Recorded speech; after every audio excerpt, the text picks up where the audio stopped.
Ready? All right, Shalom. Shalom. Before we get started, we're going to turn to the east and give our praise to Yahweh, Ba'ashem, Yahushai, Ba'ashem, Akakadash. We want to give double honors to the apostles, the elders of Great Millstone, the men that taught us this truth. It's 100% truth, the true way of worshiping the Heavenly Father and His Son. We also want to say Shalom to the elect that are scattered around the four corners of the earth that believe sincerely in His truth. Shalom.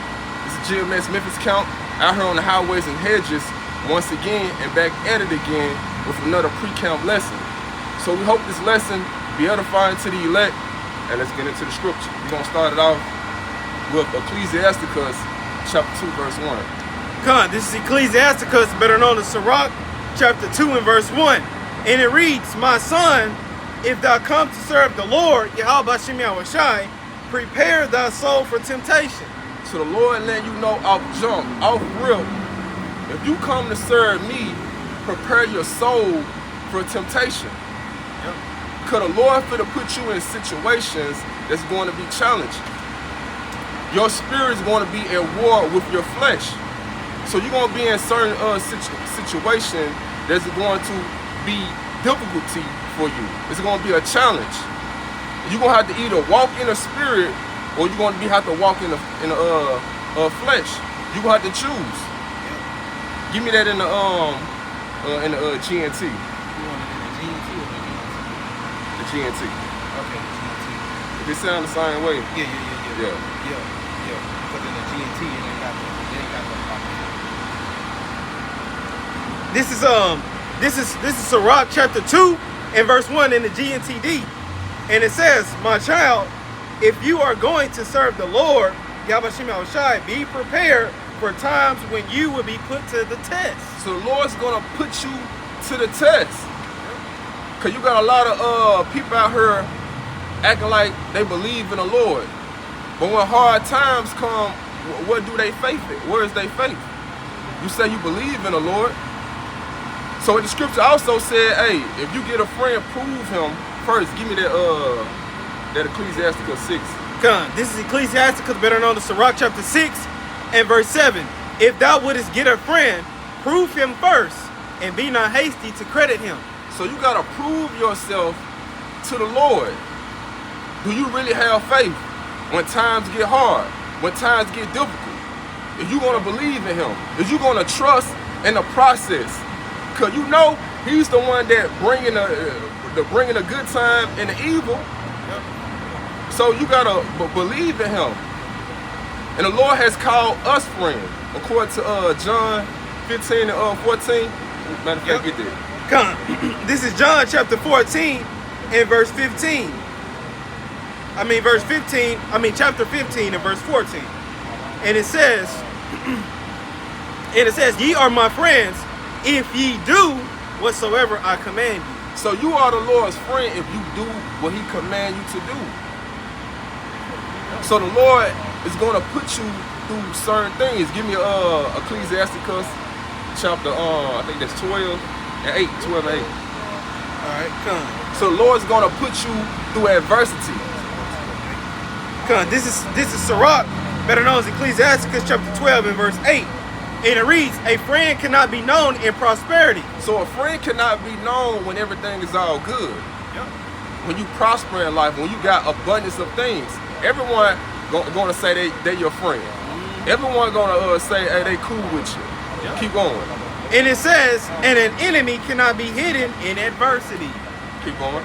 And it says in verse 9, "In the prosperity of a man, enemies will be grieved, but in his adversity, even a friend will depart." So even a friend will depart when you go through adversity, when you go through losses, when you hit rock bottom.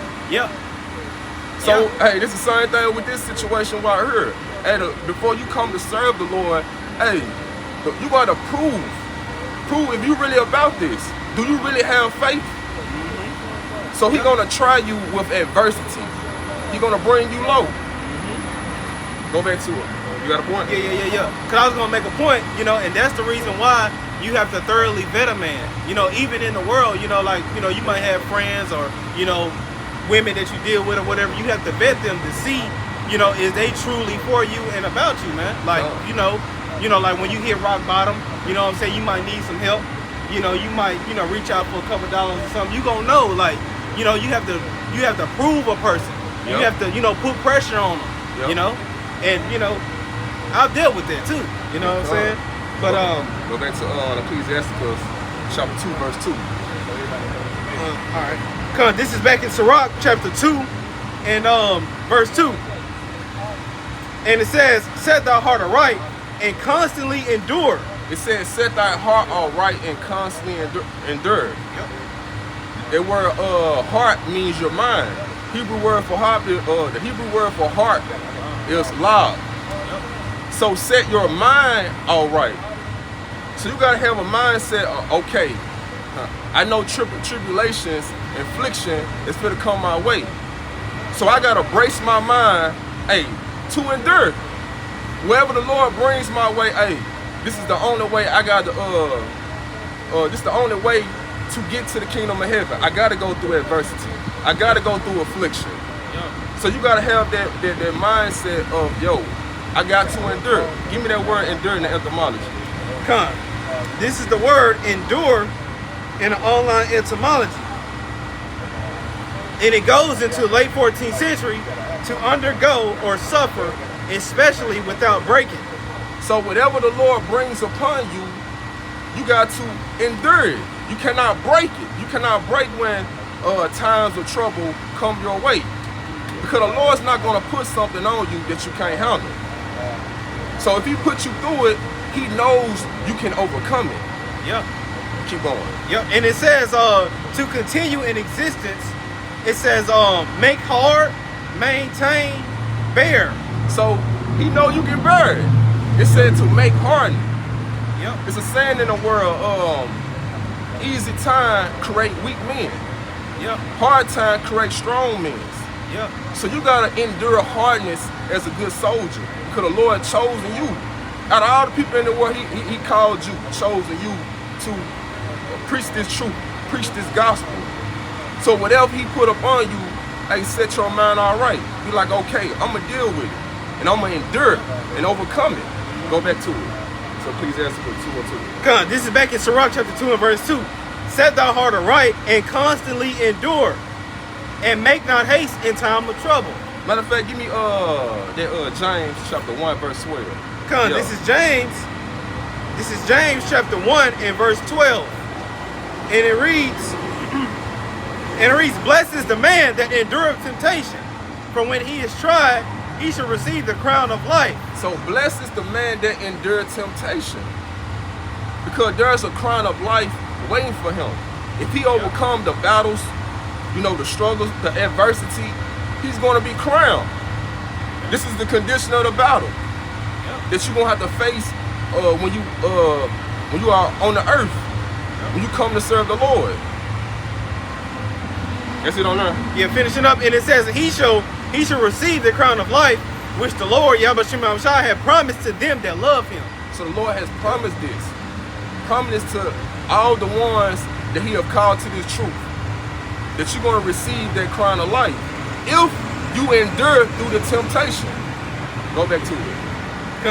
This is back in Sirach chapter 2 and verse 2. It says, set thy heart aright and constantly endure, and make not haste in time of trouble. It said, make not haste in a time of trouble. So don't lean on your own understanding. So when all trouble come your way, hey, you got to trust in the Lord. Give me Proverbs 3 and 5. This is Proverbs chapter 3 and verse 5. It says, trust in the Lord, Yahweh Shai, and with all thine heart. And it says, and lean not unto thine own understanding. So trust in the Lord with all your heart, your mind. And don't lean on your own understanding. How do you trust in the Lord? By following his ways, walking in these scriptures. You know, he said he come in a volume of the book, Psalms 40 and 1. So you got to cleave on to these scriptures, to this knowledge, wisdom, understanding. And when you depart away, you leaning on to your own understanding. Now, you leaning on to death. Go back to Ecclesiastes. This is back in Sirach chapter 2 and verse 1. I mean, Sirach chapter 2 and verse 3. It says, cleave unto him and depart not away, that thou mayest be increased at thy last end. Keep going. And it says in verse 4, whatsoever is brought upon thee, take cheerfully, and be patient when thou art changed to a low estate. It said, whatever is brought upon you, take cheerfully. Give me Michael chapter 7 verse 9. This is Micah chapter 7 and verse 9. And it reads, I will bear the indignation of the Lord, Yahweh Yahushai, because I have sinned against him. Until he plead my cause and execute judgment for me, he will bring me forth to the light, and I shall behold his righteousness. It said, I will bear the indignation of the Lord. That indignation means righteous anger. Yep. So you gotta bear it. Whatever the Lord brings upon you, and you gotta take it cheerfully. You gotta be like, hey, I sinned against the Lord. It was us, it was our mind to go astray. So now, hey, we gotta bear all the sins that we have done in our past life, and also the sins that we have done in this life. Give me Psalms 141, I think 5. This is Psalms. This is Psalms 141 and verse 5. And it reads, let the righteous smite me, it shall be, it says, it shall be a kindness. It said, let the righteous smite me, it shall be kindness. So though the Lord, smiting us with adversity, affliction, all types of tribulation, is kindness. Because the Lord can destroy us, to be honest with you, because our righteousness right now is as filthy rags. Keep going. Yep, and it says, and let him reprove me, it shall be an excellent oil. So the Lord reproving us, it's like medicine to us, to keep us from not going the wrong way, to keep us on the right track. Yep, and it says, and it shall be an excellent oil, which shall not break my head, for yet my prayer also shall be in. It says, for yet my prayer also shall be in their calamities. So though the Lord bring all this adversity, all this hellish condition upon us, and we gotta maintain our integrity. I think give me that Job, 13, 15. This is Job chapter 13 and verse 15. It says, though he slay me, yet will I trust in him, but I will maintain my own ways before him. So though the Lord bring all this adversity, all these affliction upon us, and we gotta maintain our integrity. We gotta trust in him, trust in the process. That the Lord, he's making us into that new creature. Keep going. Go back to the Ecclesiastes. This is back in Sirach chapter 2 and starting at verse 5. It says, for gold is tried in the fire, an acceptable man in the furnace of adversity. It said gold is tried in the fire, and acceptable men in the furnace of adversity. The Lord said he's gonna make a man more precious than fine gold. Yep. So just as a goldsmith put gold in the fire to purge away those impurities, the Lord's gonna put his elect through that furnace of adversity to purge away all that dross, all the evilness and wickedness that we have got from Babylon, America. Yep. But only the acceptable man is going to be proven through that furnace. Give me that word furnace and after the etymology. This is the word furnace in the online etymology, and it goes into early 13th century. It says oven, a furnace, figuratively, flame of love. So it's a flame of love. This is how the Lord shows love to his elect. Give me that in Hebrews. Yep. Hebrews 12 and 11. Yeah, that's it. Yeah, this is Hebrews chapter 12 and verse 11. It says, now no chastening for the present seemeth to be joyous, but grievous. Nevertheless, afterward it yieldeth the peaceable fruit of righteousness unto them which are exercised thereby. So no chastening of the Lord, it don't feel good. It don't feel good when you are corrected, when you are disciplined. When your parents put that stitcher cord on your ass, or put that belt, Switch. or that switch. But this is how the Lord chastise the ones He loves, by putting them through that furnace of love, adversity, purging away all that weakness of this world.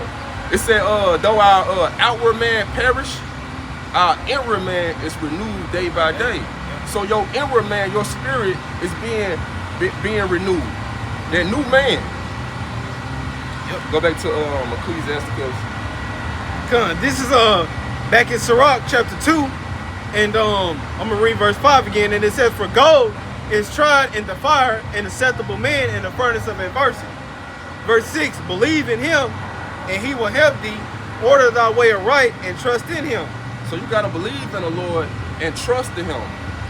When shit hit the fan, you gotta always rely to the scriptures, depending upon Him. I want to get that in Hebrews about the elect shall suffer straight things, and the 2/3. I think it's let me get this. I think it's Hebrews 12:6. Yeah. 2nd Ezra 7:18. This is 2nd Ezra chapter 7 and verse 18. "Nevertheless, the righteous shall suffer straight things, and hope for wide. For they that have done wickedly have suffered the straight things, and yet shall not see the wide." So the elect is going to suffer straight things. They're going to go through difficult positions. The elect know why they suffering. Unlike the 2/3, they don't even know why they catching hell. Why they going through all this affliction. But we know, if we are the hopeful elect, we know why we suffer. It's going to be a reward on the other side. Give me that in 1 Peter chapter 3, verse 14 in the NLT. All right, come. This is 1 Peter chapter 3 and verse 14 in the NLT. And it says, "But even if you suffer for doing what is right, Yahweh Shai will reward you for it. So don't worry or be afraid of their threats." So, we doing what is right in the Lord's eyes. By coming out here and preaching His gospel, being instant in season, out of season, by following the laws and statutes and commandments to the best of our ability. Yep. And in the world, look at that as, hey, it's evil. We being hated for just walking in the ways of righteousness. So we're gonna be rewarded, for walking in righteousness. Yep. And that got an NLT. You read that in the NLT? Yeah, in the NLT, I read that in the NLT. Alright. You want to get Philippians? Go to hold on. Go to Acts 14 and 21. This is Acts. This is Acts chapter 14 and verse 21. And it reads, in Acts chapter 14 and verse 21, "And when they had preached the gospel to that city and had taught many, they returned again to..." Hold on, that's the right one? Yeah. Acts 14 and 21. Because it's going to go to verse 22. Oh, yeah. 22. Yeah, It goes straight to the point. It goes straight to the point. Good, so I can just jump into verse 22. This is Acts 14 and verse 22. It says, "Confirming the souls of the disciples and exhorting them to continue in the faith, and that we must, through much tribulation, enter into the kingdom of the Most High." So through much tribulation shall we enter into the kingdom of heaven. You're going to have brothers being persecuted for the name of the Lord. You're going to have certain brothers being thrown in concentration camps. You're going to have certain brothers being betrayed. Yep. These are certain events that we got to go through before we get to the kingdom of heaven. The Lord, said it wasn't going to be easy for us. So we got to endure through these tribulations. Give me that 2nd Ezra where the fire sit on one side and it's water. Yeah, the second edge is 7 and 8. Cause this is 2nd Ezra chapter 7 and verse 8. I'm starting verse 7.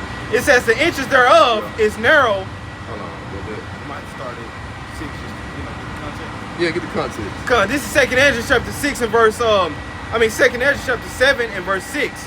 There is also another thing. A city is builded and set upon a broad field. Now, what is this city? This city is talking about the kingdom of heaven. Keep going. And it says, and it's set upon a broad field, and it's full of all good things. Keep going. And it says in verse 7, the entrance thereof is narrow, and is set in a dangerous place to fall. So the entrance of the kingdom of heaven is set narrow. Only one person can walk through this narrow path. So this is the only way that you can enter into the kingdom of heaven. Yep. Keep going on there.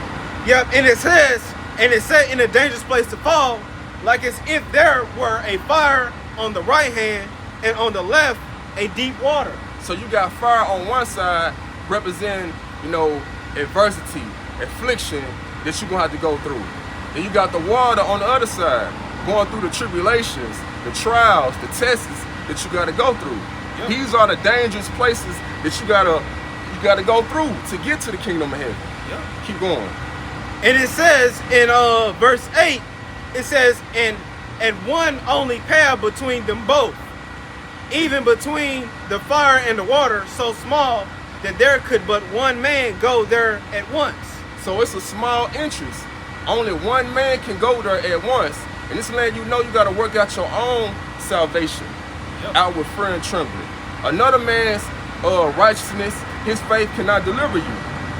Only your faith and works can deliver you. Keep going.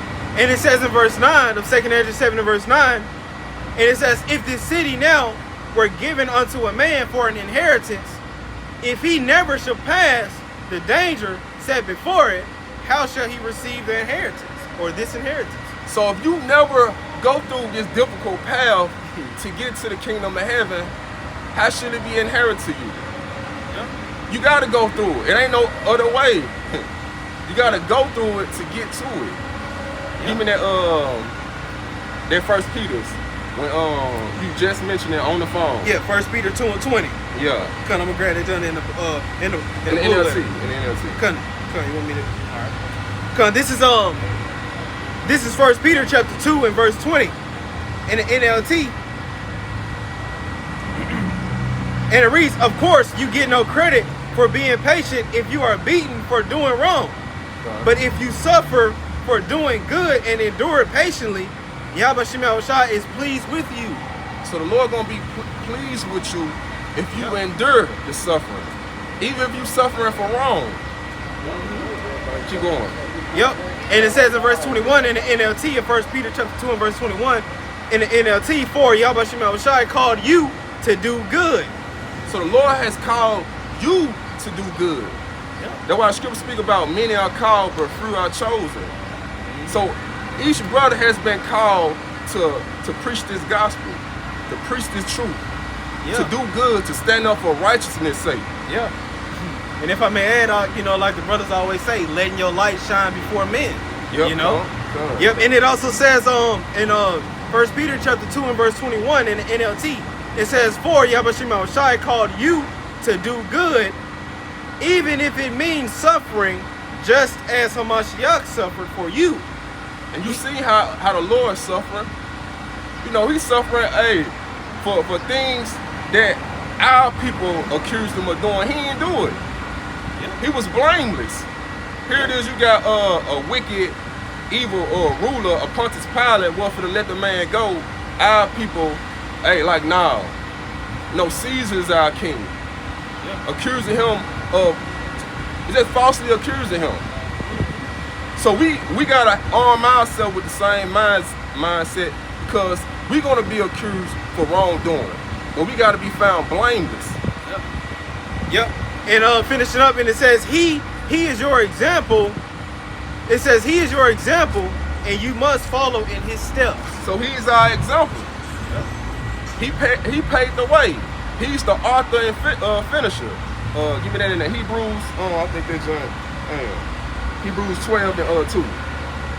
This is Hebrews chapter 12 and verse 2.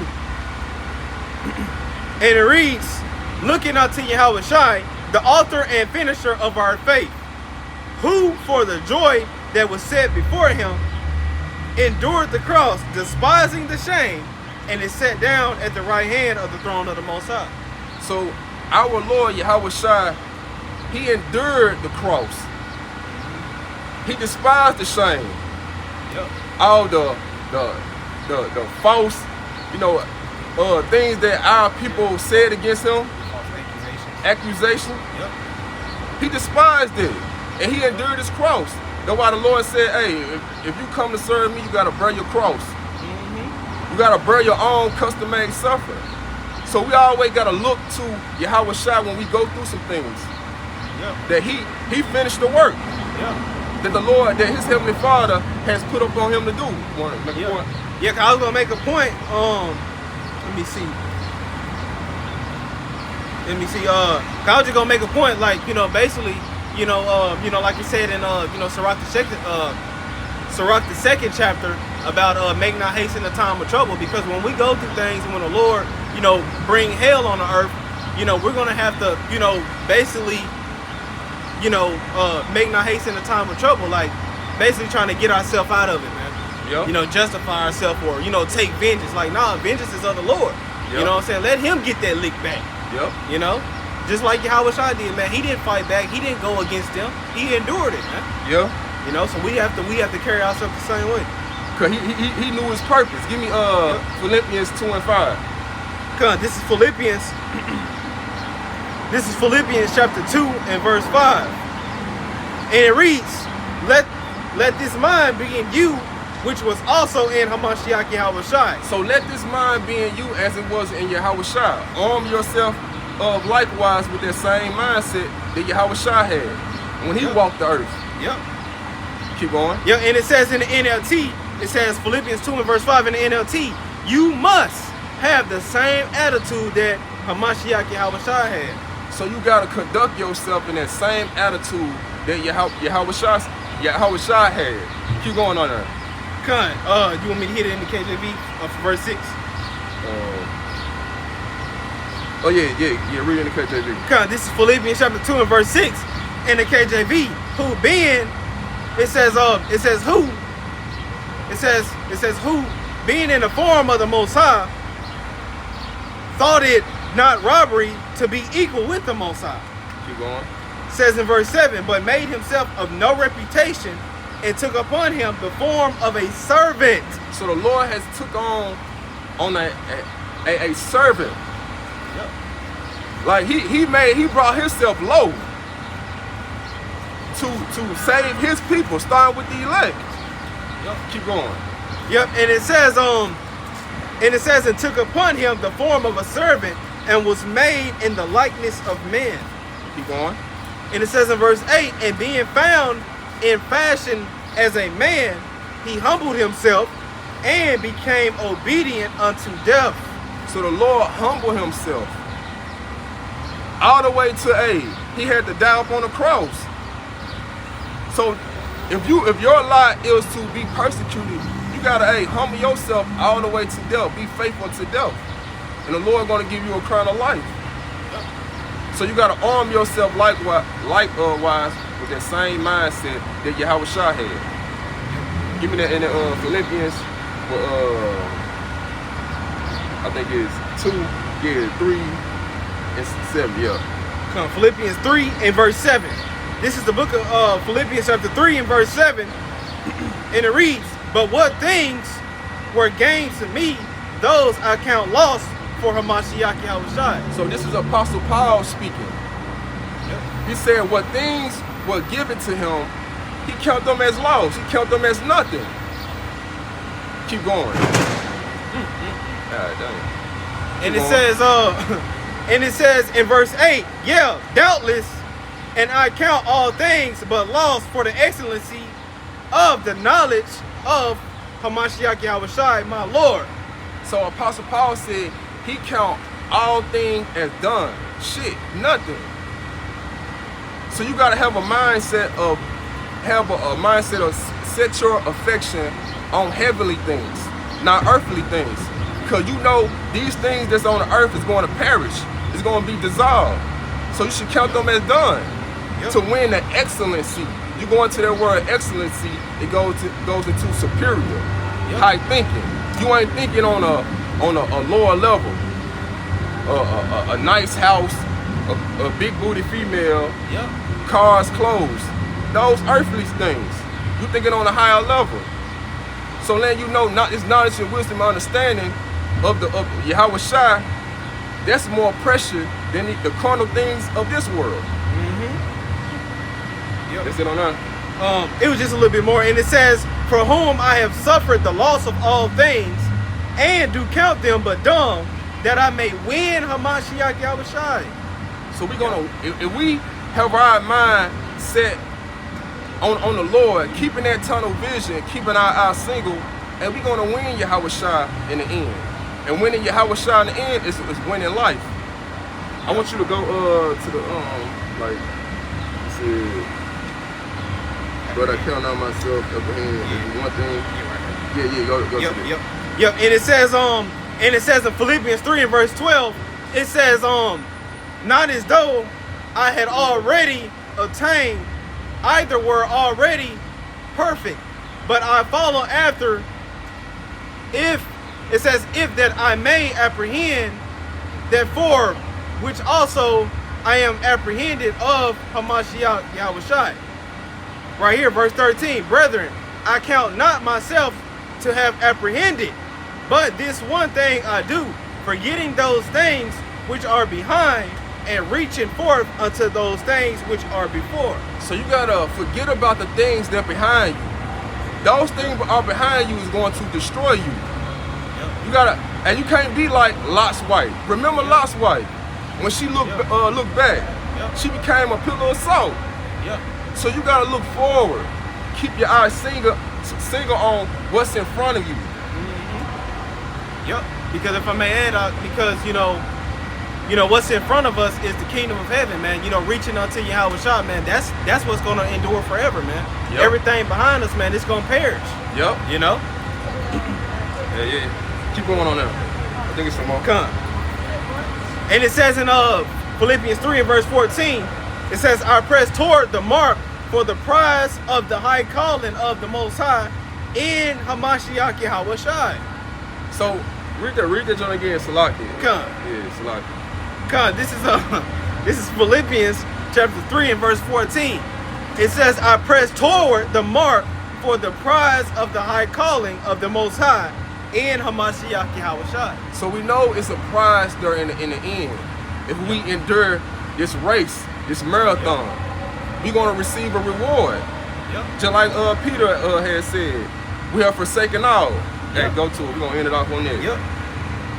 Matthew, I think it's 12. Right here. Matthew 19 and 27. God, this is Matthew. This is Matthew chapter 19 and verse 27. And it reads, then answered Peter and said unto him, behold, we have forsaken all and followed thee. What shall we have therefore? So Peter asking a question that even we would like to know. We have forsaken all. What should we have in the end? Keep going. And it says in verse 28, and Yahweh Shai said unto him, verily, meaning truly, I say unto you, that ye which have followed me in a regeneration, which is a reincarnation. It says, when the Son of Man shall sit in the throne of his glory, ye also shall sit upon 12 thrones, judging the 12 tribes of Israel. So the ones that have forsaken, their family, forsaken their jobs, forsaken this world, you have lost, your friends, your mother. Yeah, that old lifestyle. You have lost all of that. The Lord is going to reward you in the end. You're going to be judged in the 12 tribes.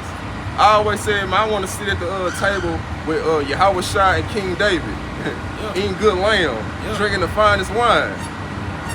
So the Lord's going to reward you just like He rewarded Job in the end. And that's, and if I may add, because when they say that about you judging the 12 tribes, that's ultimately like really the Lord putting you on the higher status over, the rest of the nation of Israel. Because just like now, hold on real quick. Because just like now, you got the elites, and then you got everybody up under them. That's how it's going to be in the kingdom, man. You're going to have the elect that's going to be, making the final, judgment calls. And then, you're going to have the nation of Israel, that's how it's going to be. Because you have proven to the Lord that He can trust you in smaller things. If He couldn't trust you with smaller things, how could He trust you with bigger things? So if you make it through all of that, hey, you forsaking everything, you took all these losses and endured, and the Lord, this is what He's going to reward you with. And finishing up in Matthew 19 and verse 29. And everyone that have forsaken houses or brethren or sisters or father or mother or wife or children or lands for my name's sake. For the Lord's name's sake. Keep going. Shall receive 100-fold and shall inherit everlasting life. So whatever you lost on this side, you're going to receive it back again. So you might well don't count it as a loss. You're going to get it back. And you're going to get it back in 100-fold. You can't beat that. So hey, not only that, man, you're going to see everlasting life. So man, hey, endure to the end. Hey, gird up your loins. So I hope this lesson was edifying to the elect. Shalom.